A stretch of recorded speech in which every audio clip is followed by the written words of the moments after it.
business or the digital economy promotion agency Thailand. And according to internal needs assessment made by Digital Success Program, we could propose the following frequent areas in Asia for startups as prospects: smart city, digital agriculture, and also the fintech. Thank you.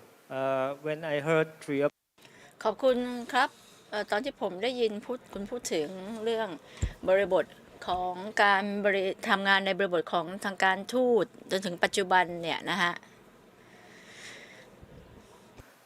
these terminologies, innovation diplomacies, is quite different from science diplomacy. When science diplomacy mainly focus on the relationship between researchers, laboratories, and universities, it's quite obvious that in the beginning when we think about this so-called innovation diplomacies, we have some, it's not a problem, a kind of challenge when we try to work with each embassy, which specific attaché should be the right person to work with. In principle, is it education or some kind of science? But at the end of the day, it's purely economics, I think. So in this sense, you can see that from the example from three countries, when we're talking about innovation diplomacy, I think the first one that's identify the key characteristics of so-called this specific diplomatic work is business oriented. That's why the key component for innovation diplomacies mainly focus on how we can work along with private sector. It's either bilateral or multilateral. The second one is mainly on how each embassy could reflect so-called national innovation identity to promote and to support the countries that they pose to understand the potential and also the key so-called strength that could lead to collaboration between the countries. That's why the constructions of innovation systems, companies, it can be SME, startup, and also big corporate, play a very crucial role. Like in Finland, you have Business Finland that's mainly working through the so-called the platforms that like to link between companies to companies. It's not purely trying to sell the technology as a product, but rather to develop the market and understanding. In terms of Israel, you can see that Israel has a special area because of geopolitics. So you can see that the whole countries can act as a sandbox. Not only Israeli, but also the rest of the world that would like to learn from Israel. Why Hungary, which is in the V4 countries, right? Hungary, Poland, Czech Republic, and also Slovakia. So in that sense, in the Central and Eastern Europe, this is so-called another possible area that we can think about how we can connect with the European Union. So in that sense, you can see that G2G, government to government, that's I think all three representatives from the countries mentioned about how we can work with the governmental agency that's quite similar to us as a national innovation agency. Each country has this kind of agency. So this is the first government to government that we can work along apart from specific trade mission. And the last one I think is quite important when I heard from the three speakers regarding to the first question regarding to the diplomatic activities in each countries on how they can map and can probe the demand and requirements for the countries that are working with. In the sense that Thailand, you can see that Thailand is situated in a very geographical strategic area in the Southeast Asia. So we act as a landing pad for Southeast Asia, and at the same time we would like to promote Thailand as a so-called regional-wide collaborator with each countries. That's lead to the next questions. on what is the most powerful aspects of each of your countries, a startup ecosystem and emerging trend in your region. Starting from Her Excellency. Thank you. So I was trying to make it short, but it might take some time. But Israel is being known, I think, around the world today as the startup nation. I think that in Israel in recent years we really had groundbreaking technologies in many fields, and again it comes out of necessity. A small country without natural resources, a very complicated geopolitical situation, and when you don't have something and you have necessity, this is the mother of all innovation, I believe.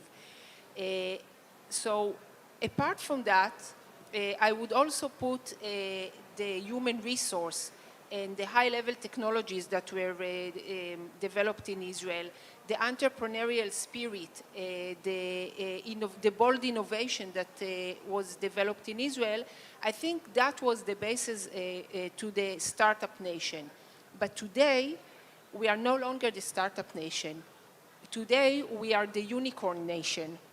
And today, you can see that almost 100 startup companies are considered to be unicorns, meaning that they are worth more than $1 billion. And some of them are even worth, I think, 2 or 3, they are in the club of the $10 billion. Meaning, and by the way, this happened during the years of the COVID. Last year in 2021, those startup companies raised about $25 billion, which is more or less 1.5 more than what they did the previous year, and about 3 times more than what they did in 2018. Meaning that the investors from the world, and we basically really put a lot of faith, I would say, on the investors from all around the world, believe in the Israeli companies, in the Israeli startup companies. And why? You ask yourself, why would a company from the United States or Europe would invest in an Israeli startup company? So I think that one of the reasons is that the Israeli company, a startup company, from the beginning, they think globally. They don't think like domestically, they think globally. And when COVID started, because of all of the reasons that I mentioned before, because we are small and we don't have a market, from the first moment, I think they see it as an advantage. And I think that what those investors, we ask some of the investors, why did you invest so much money in those companies? They say the Israeli companies, even when they are small, they are global. They are global, and they are global in their thinking. Now, another important part of the ecosystem in Israel is that there is a very, very high investment into R&D from our GDP. We are number 1 in the world. It comes to an investment of about 4.9% of our GDP. Most of it, about 86% of it, is private sector. It's not the government. But the private sector, again, believes in those companies, and we are number 1 in the OECD in the private sector investment into R&D. We are also number 3 in the world when it comes to the innovation index. We are number 1 in the world when it comes to investment of venture capital. We have in Israel about 5,000 startup companies. And I think every year about 500 more are part of that. We are number 3 in the world when it comes to companies that are listed in NASDAQ.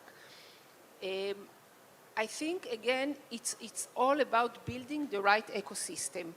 And the ecosystem in Israel is very complicated, but I believe basically that this is really the reason for the success story.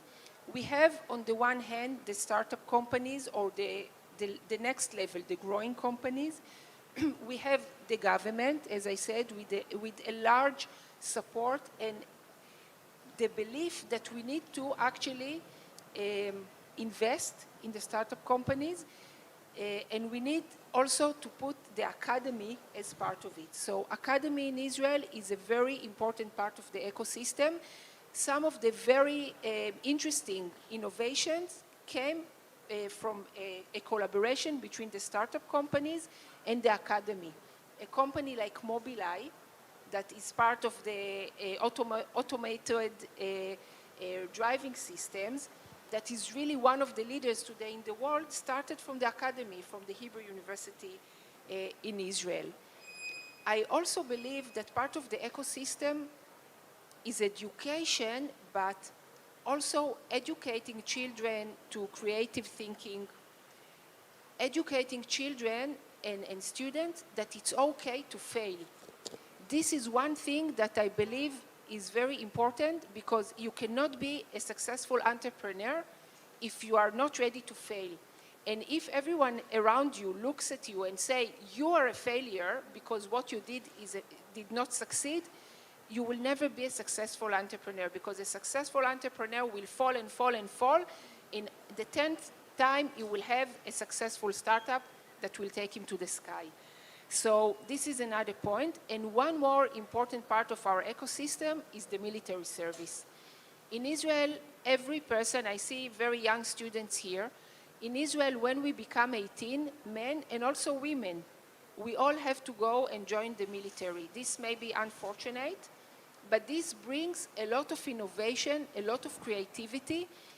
And apart from that, there are two things. First of all, you take very young people like yourselves, and you ask those people, come with new innovative ideas. And those people usually develop very, very innovative ideas. Another thing is some of the innovation that start from the military or start from the army, there is a spill-off, and they actually move to the civilian market. And I'll give you one small example, if I may. I don't know if you know this small pill. It's called Pilcam. You swallow it, and then the doctor can actually follow this camera on the pill and see your inner, you know, the intensity. Intense, yes, exactly. So you don't need to actually open and have a surgery. You can actually follow it up. And then we ask the person that actually invented that, where did you take this idea? You know what this person did when he was in the military? He was a missile scientist.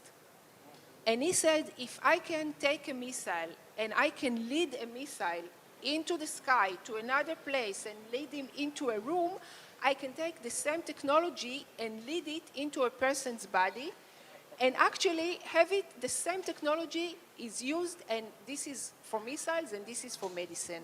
So there is a lot of spill-off. This is only one example.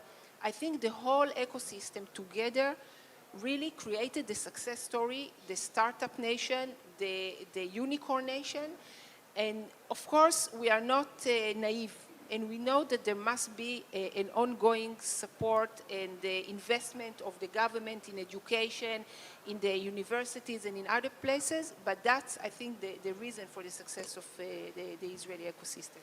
And what's going to be the next emerging or big trends in Israel regarding to startups? I think today, first of all, cyber is still very, very strong. And again, because it comes from our military, we are very strong when it comes to cyber. I think that, of course, AI in the army and the military, and of course, in everything, like today, everything is about AI. And I believe agriculture and water and the food technology is still going to be a very, very strong part of the Israeli innovation. Yes, it seems that the resource endowment in Israel is a human resource, Israeli. And now the startup nations already graduated. And now the next achievements, that's why Israel is transforming into not startup nation anymore, but unicorn nation. And the roles of university in science technology is very important. But the uniqueness, I think the real uniqueness that a lot of countries cannot copy easily is the roles of the military.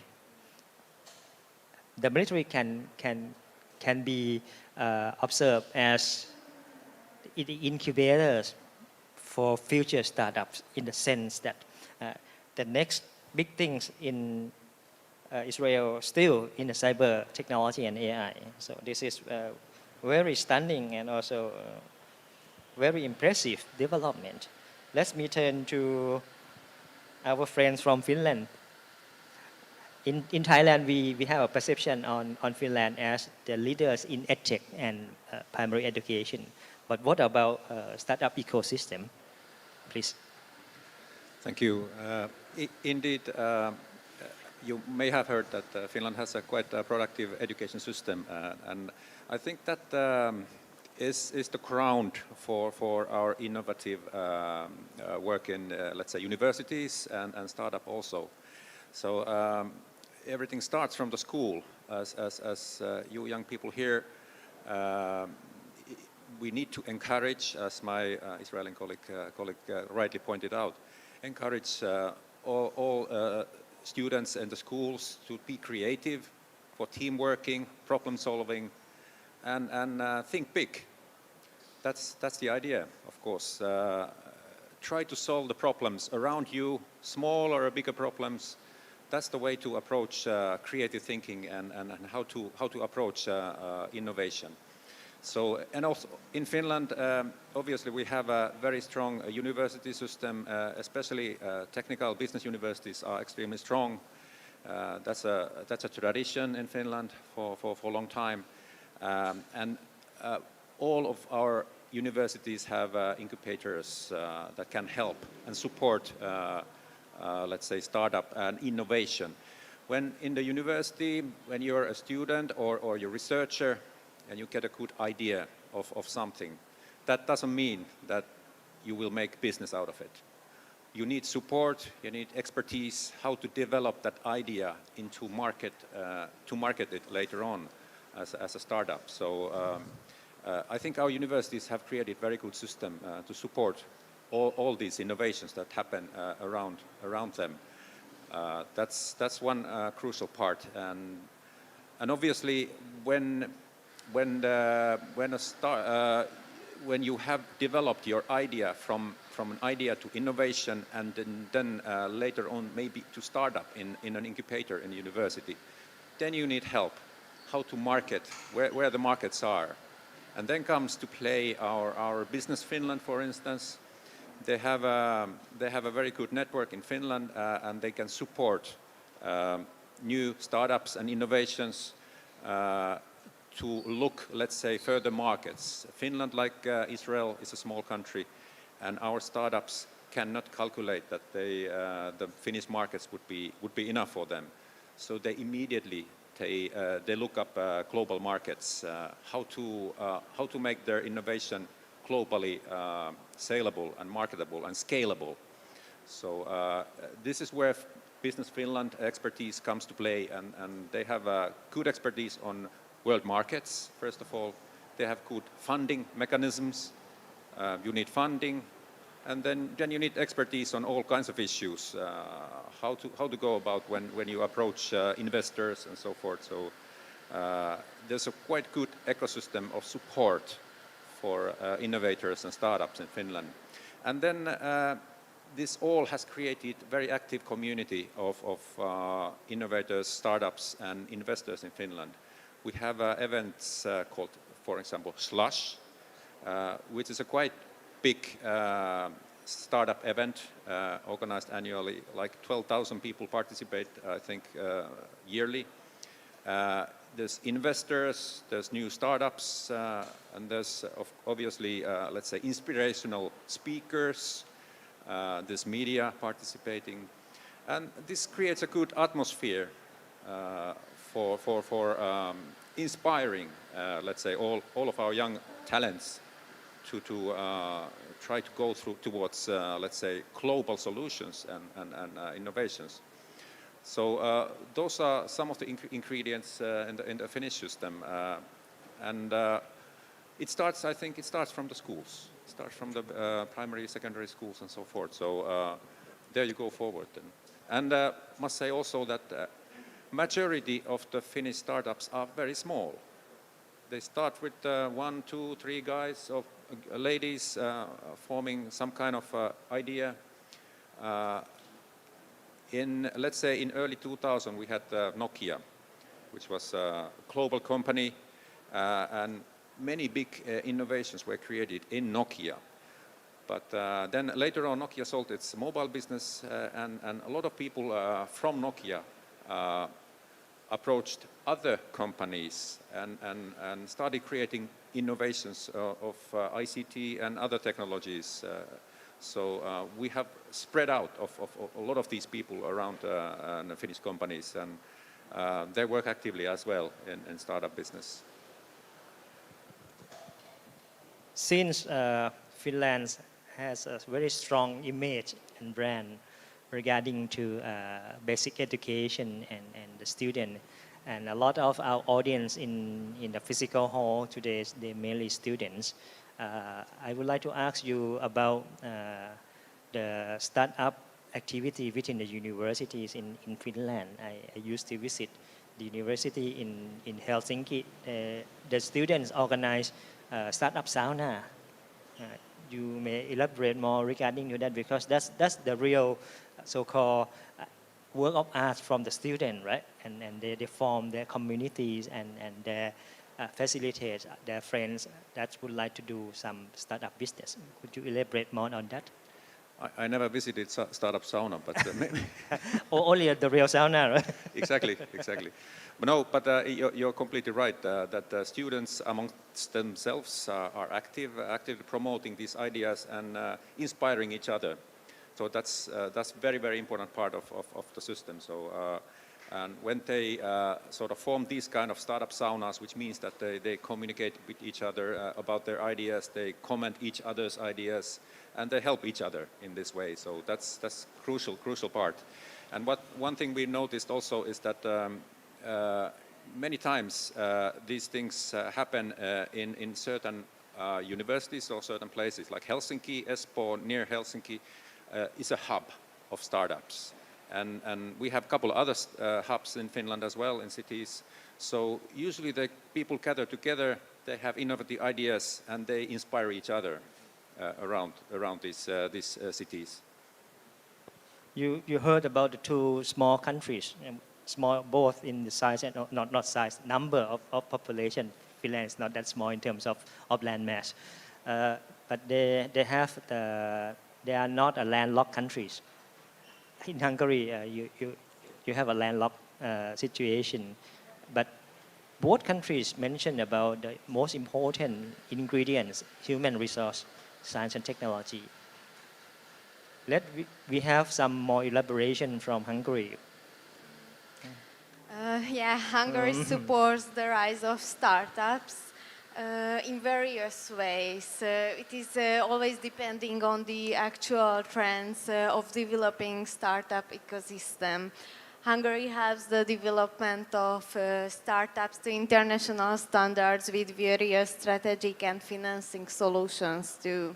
It is required to mention the role of digital startup strategy, the digital export development strategy, capital loan programs. And it is also necessary to highlight the role of high ventures venture capital fund management. As one of the largest venture capital fund managers in Central and Eastern Europe, they finance 80.5 billion forint in innovative, scalable micro and small enterprises under 5 years of age. High Ventures considered one of the most active investors in the world, which offers unique independent financing solutions for domestic startups from the incubation to the growth stages as well. As one of the boosters, it is also important to mention Hungary's digital startup strategy, which supports the creation and development of innovative startups with high growth potential. The core goal of this strategy is to ensure the balanced development of startup ecosystem by strengthening the culture of entrepreneurship, developing a supportive business environment, and also making funding resources available in a targeted manner. Could you elaborate more on what is V4 and how you work with the other 3 countries regarding to startup developments and ecosystem in a regional level? For us, the collaboration is the most important. It is also important to focus on a single goal and gather all the available information to be best at it. So that's way we can help for each other. And also what I told you earlier, that our foreign economic attaches from the foreign ministers are really working in a good collaboration. So their way is sometimes we make B2B businesses and like panel discussions like today's, and with these we help the startups. Not so many people in Thailand know that Hungary and Thailand share very similar sectoral strength in automotive industries. In Hungary, I think automotive industries were big things, and also you already have a strategy and plans for the next stage of technological innovation developments in automotive industries. Could you elaborate more on that?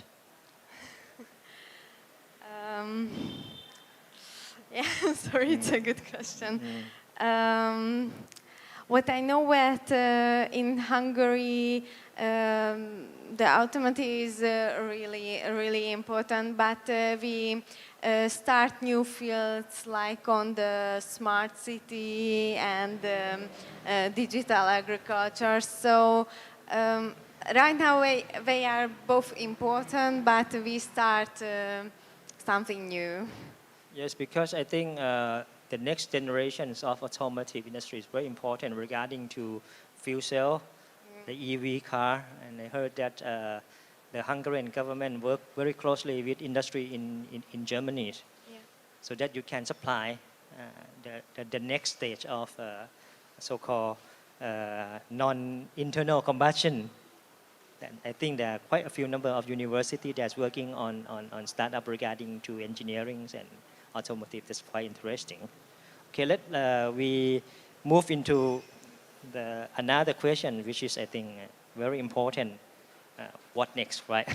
when we heard about the high potential sectors and also the uniqueness for each 3 countries, and what will be key aspects of the future collaboration between your startup ecosystem and Thailand. Let's start from Victoria. There are thousands of fellow startup funders in Hungary and around the globe who share their success stories and know-how openly. The attaches and companies, we think, have to be open to learn all about the market, typical pitfalls and good practices from blogs, podcasts, and directly from founders to experiment in short increments, both quantitatively and qualitatively, create a hypothesis and draw conclusions systematically is very important for us. In our opinion, it is important to evolve a proper startup strategy. Within it is possible to develop digital competencies as well as creating a financial regulatory environment for startups. Thank you, Honor. All right. So when I look at the future, and I think what lies ahead. First of all, again, as I said at the beginning, I think we need to ask ourselves, what does Thailand need? And if in Thailand there is a lot of conversation about the BCG, biocircular green, to make a green economy, to have water solutions and agriculture. These are the things that we believe that we can contribute. When we go to agriculture, Israel is today one of the most advanced countries in the world, and we have the most advanced startups, I would say, in many products that actually make our agriculture very, very advanced. Again, I remind you that we are an arid country. In Thailand, you are lucky and you are blessed and you have a lot of water, but still, I can give you an example. In Thailand, you grow rice for so many years. How do you grow rice? You flood the fields. You have rice field, you flood it when you have the monsoon, and you grow the rice. Usually, you grow the rice twice a year. In Israel, we developed, it's not even a startup, it's a company with a startup that developed a solution for drip irrigation for rice. Now, when you come to the farmers and you present it to them, he would ask you, why would I need it? I have water. Why would I need drip irrigation? So we tell him, listen, if you use the drip irrigation with the fertilizers and everything, you will get better quantity, you will have more quantity, you will have better quality, and instead of 2 cycles of rice, you can grow a 3rd cycle, let's say, of sweet corn and earn much more money. So what we are looking for are startups that will basically make the life of the farmer better, because at the end of the day, we don't want to stay on the level of talking about startups. We want to make people's lives better using the technology. And this is one example how you can do it. So definitely agriculture, definitely water solutions. And when we speak about water, it's also water management. How can you make sure that you don't lose half of the water from the reservoir to the house? Do you have any startups that develop solutions not to lose water, for example? Another very important, I believe, sector that we have been growing steadily is the food technology. Now, Thailand is so strong when it comes to the food industry. You have those huge multinational companies here that keeps looking for innovations and looking for what will happen tomorrow. What can we do for the next, in the next 5 years? In Israel today, we have incubators, and I did not mention it before, but we have government incubators and private-supported incubators that develop solutions in the food technology area. For example, the whole issue of protein alternatives for meat, for fish, for milk, and it's not that we use only plant-based solutions, but we actually today can grow meat from meat cells. We don't need to kill the cow. We can take cells from the cow, grow it in a lab, and create a steak. Now, this startup, it is small. They keep trying and they have the know-how, but they don't have the production capabilities. They don't have the marketing capabilities, and they don't know how to take it basically to market. So we find here very good partners in Thailand that we say we have like companies like Thai Union or CP. On the other hand, we have those small Israeli startups, and together, the collaboration, this is the future, I believe. So we already see it starting, and I believe it will grow even more. Now, if I may, 2 more things. One is the cyber industry. Again, I believe that this is the future. Unfortunately, I mean, the world has become completely digitalized, but it also has the risks. So I think that today we can provide a lot of solutions, and our startups, again, being connected with the right partners here, can basically supply a lot of solutions. And the other thing, you asked my colleague here from Hungary about the automotive industry. This is interesting because in Israel, we never, or maybe in the 60s, we produced some cars, but they were not very good. So we do not produce cars. But our automotive industry is very advanced. We have, I think, about 200 startups when it comes to the automotive industry. So maybe we cannot produce a car, but we can definitely provide solutions when it comes to that industry, and very, very advanced. Mobileye, Waze, everybody uses Waze around the world. These are all Israeli solutions, all sorts of safety capabilities. And we believe that, again, in Thailand, you have a very strong automotive industry. We believe that we can be part of it. I could have gone on and on, but I think it would be enough, and I think we have a lot of our plate. I remember I used to try artificial cheese in Tel Aviv 3 or 4 years ago. Did you like it? Yes, it looked like the real one. But in the near future, we will have artificial milk from Thai startups. That's quite in line with the trends, the big trends. I use these terminologies, post-farming economy. No longer traditional farming. Now you are moving into something in the laboratories or plant factory. That would be the near future's food industry we are going to see in the city. Okay, let's move to our Finland's colleagues regarding to the near futures. We already have quite a few number of collaboration, but what can we do more in the near futures? Thank you. Indeed, this is an interesting area to work with startups and investors. And I think there's this need in, let's say, climate issues in the world. That's a common in Finland and everywhere in Thailand. And Thailand has this strategy for BCG, biocircular and green economy model.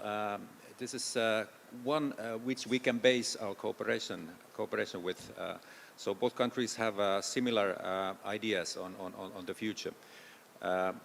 We need to work on climate. This is clear. And of course, food industry is a central part of our future. I think. How do we feed the people, and how to get less CO2 carbon emissions on all of this. Just as my Israel colleague pointed, nice innovations. Maybe one or two from Finland. A small startup called Solar Foods. It's quite interesting. It's similar, a little bit similar to what this Israeli startup is doing.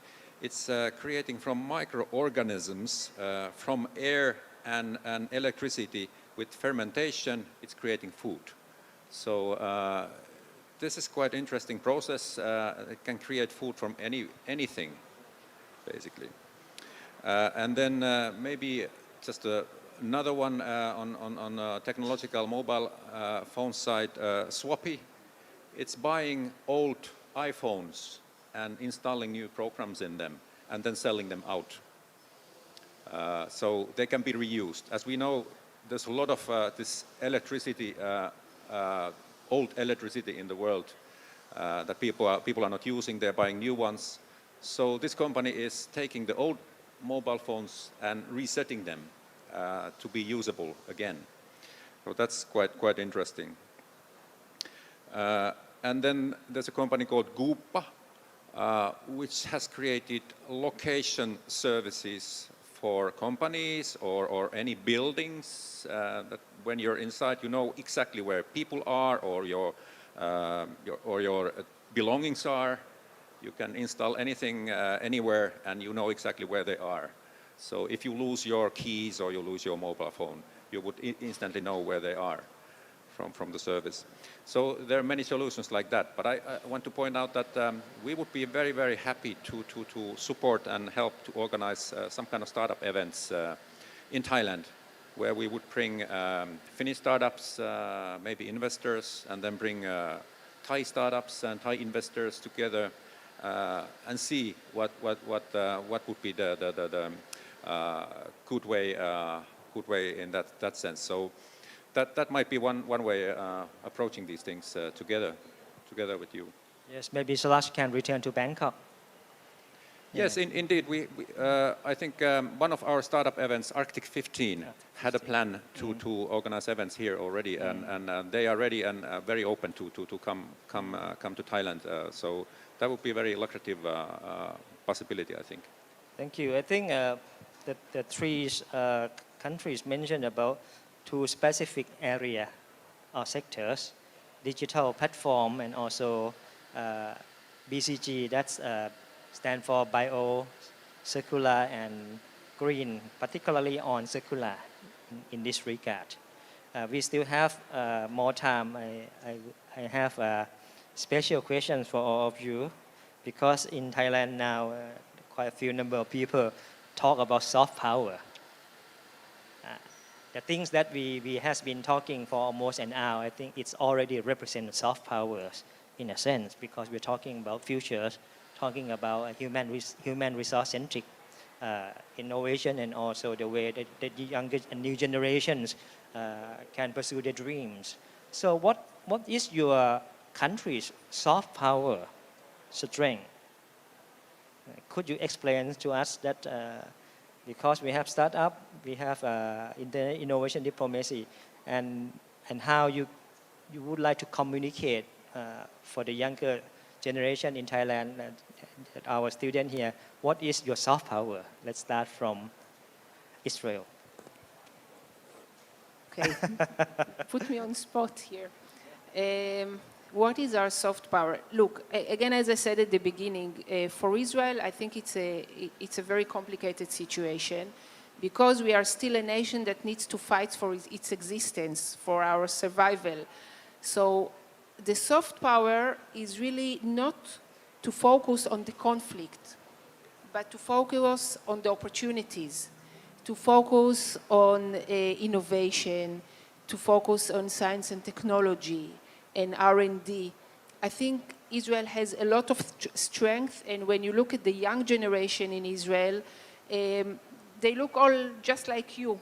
They think about their education, they think about their future, they want to travel the world, and I think one thing that we are trying to do is really to present that side of Israel, to present the education, to present also how beautiful Israel is. This is one thing that sometimes if people only watch the news, they don't know about it. But Israel is very diverse. It's a very beautiful country. You know, you've been there.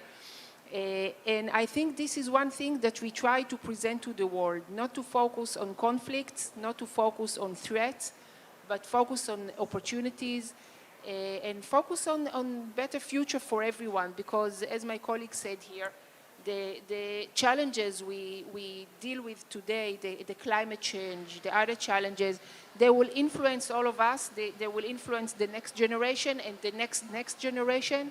And we need all of us to find solutions for that. And that's, I think, what we've been trying to do. And we try to present it also to the world.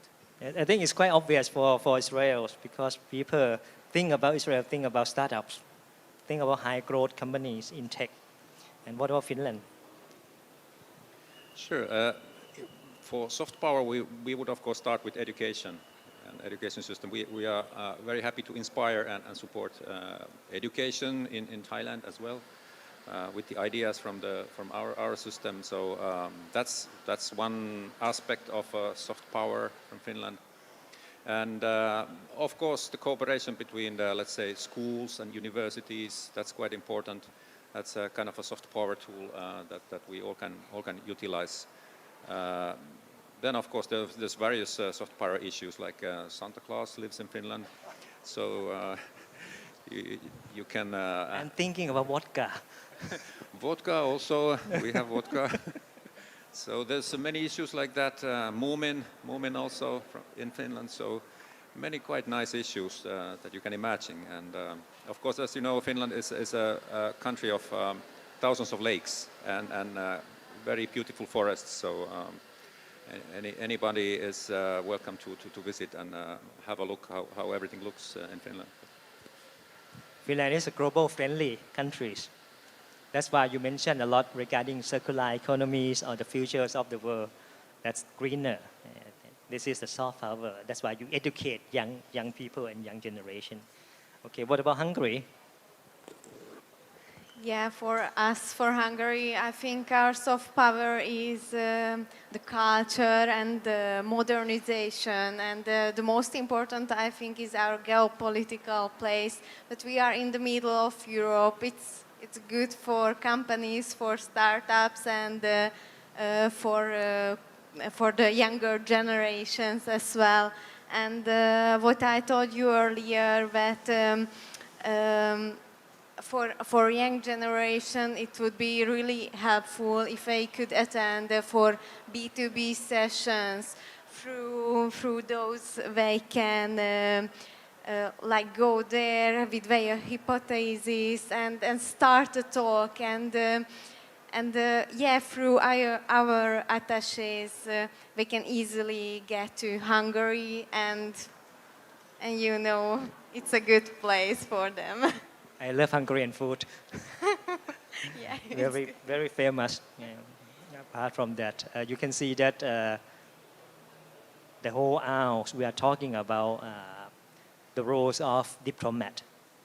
That's link us to innovation activities and the futures of the world regarding to how we can connect them with startups and also the way startup ecosystem in each country develop. I would like to say thank you to all three representatives from Finland, Israel, and Hungary that's already share some thought and also hint some very important point for our new generation and startup that we can work together internationally. Internationalization and collaboration is very important. So hope that you can learn and you can think about how we can use this specific setup, so-called diplomacy, and work along in the near future because we are going to be all global citizens. Thank you very much.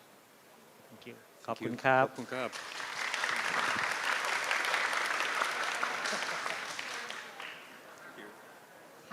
Thank you very much once again for the excellent presentation from all of you. So right now, we'd like to request all of you to remain on the stage because our Dr. Mahat, the Executive Director of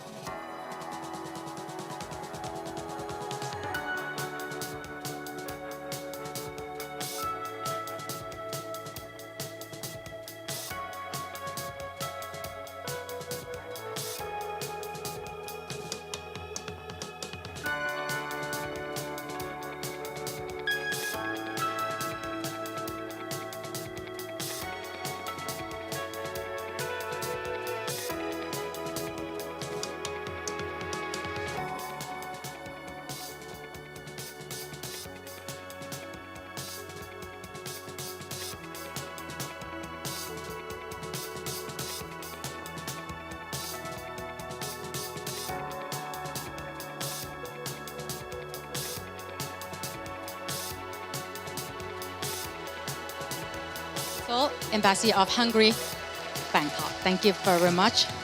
And we would like to request a group photo session for the last photo shot for a group photo session. Thank you very much. And please look at the main camera right in the middle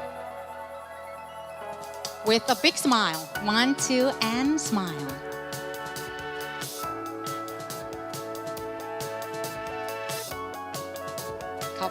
Thank you very much indeed. ขอเสียงปรบมืออีกครั้งหนึ่งด้วยนะคะ And also I would like to thank you very much to our executive moderator, Dr. Panat Chairat, Executive Director of NIA. So as I just mentioned earlier, this is only one of 35 topics regarding the innovation that are going to acknowledge and exchange by our 80 local and global experts in 3 main areas, which is we still have a lot more of interesting section we're going to discuss right here in this AIA, and also for anyone who would like to enjoy online or metaverse forum, please do not forget to visit like site.naa.or.th สำหรับวันนี้นะคะก็ขอบคุณทุกท่านด้วยน่าจะเป็นอีกหนึ่งเซสชันที่น่าสนใจเลยทีเดียวนะคะแล้วก็สามารถที่จะรับฟังนะคะที่ NAA แห่งนี้รวมไปถึงแล้วนะคะก็สามารถที่จะนะคะไปร่วมกิจกรรมนะคะ You are more than welcome to join us in site.or.th to join us in metaverse activity. For the next session,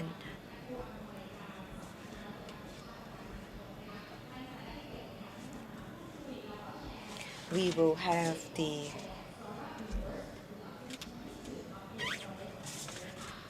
update on the site Startup 2022.